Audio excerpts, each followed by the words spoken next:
His fist landed so fast I didn't even taste the pain, just the shock. The room went silent. Forks hovered mid-air. Glasses froze halfway to lips. Before I could breathe, his hand twisted in my hair, yanking me to the ground. 68 guests watched as he dragged me across the polished floor, my brother grinning behind his new uniform, chest puffed with the rank Dad had earned for him. Nobody moved to help, not my mother, not my brother. Just whispers, quick and poisonous. He dropped me at the edge of the dining table like I was nothing. "You're an embarrassment," he spat. I didn't cry. I stood up, smoothed my dress, and memorized every face in the room. The family before the rot.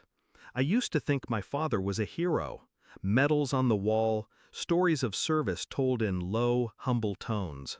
He'd lift me onto his shoulders at parades. Tell me, one day you'll make this family proud. I believed him. The cracks started small. Loans from my trust fund that he promised to repay. Mysterious expenses that appeared in my quarterly reports. I wanted to think it was oversight, a mistake. Then I saw the transaction. $612,000 wired to a retired general 3 weeks before my brother's promotion ceremony. The evidence. I didn't confront him. Instead, I started pulling records, bank statements, emails, transfers from my trust routed through shell accounts into the general's private holdings. The general had a son-in-law in the promotions office. It was clean, invisible to anyone who didn't know where to look. I did. The shift.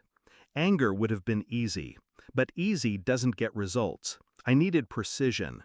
Step 1, lock down my remaining assets.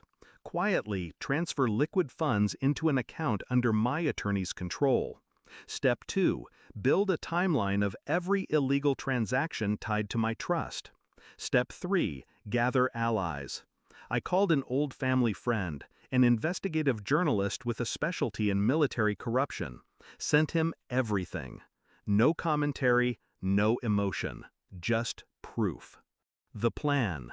The promotion party was my stage. My father had invited every superior, every political connection he wanted to impress. He was sure the night would seal my brother's career. I made sure it sealed their fate instead. The journalist promised me one thing: give me 24 hours after the party, don't tip your hand. The party.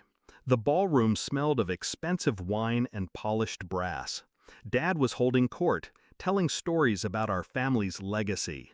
My brother preened in his new uniform, the rank shining like a bought crown. I kept my distance, played the quiet, dutiful daughter, smiled when spoken to. Then came the punch, the dragging, his voice echoing in the silence. I didn't fight back.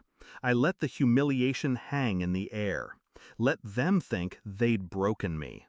By morning, I didn't just take back what was mine. I took everything they built on my name, and I left them with nothing but their shame. The call. At 2:14 a.m., I made the call. "It's done," I told the journalist. "Run it."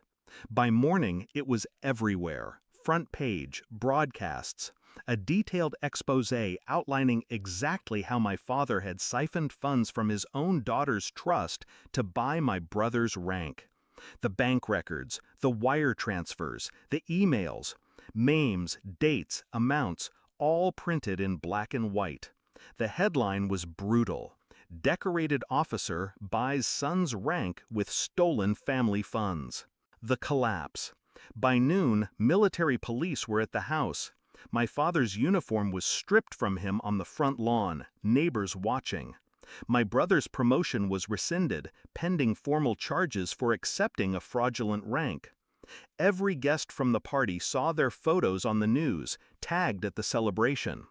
The general who took the bribe resigned before sunset. His son-in-law was under investigation by morning. The confrontation. Dad called me from the holding cell. His voice was hoarse. "You ruined us." "No," I said, calm as glass. "You ruined yourself." I just turned on the lights. He hung up. The aftermath.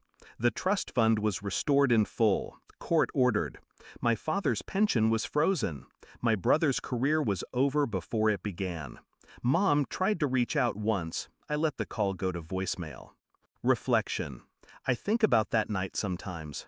The sound of my hair scraping the floor. The weight of every eye on me. They thought they were showing the world my weakness. They were really giving me my opening. By morning, I didn't just take back what was mine. I took everything they built on my name. And I left them with nothing but their shame.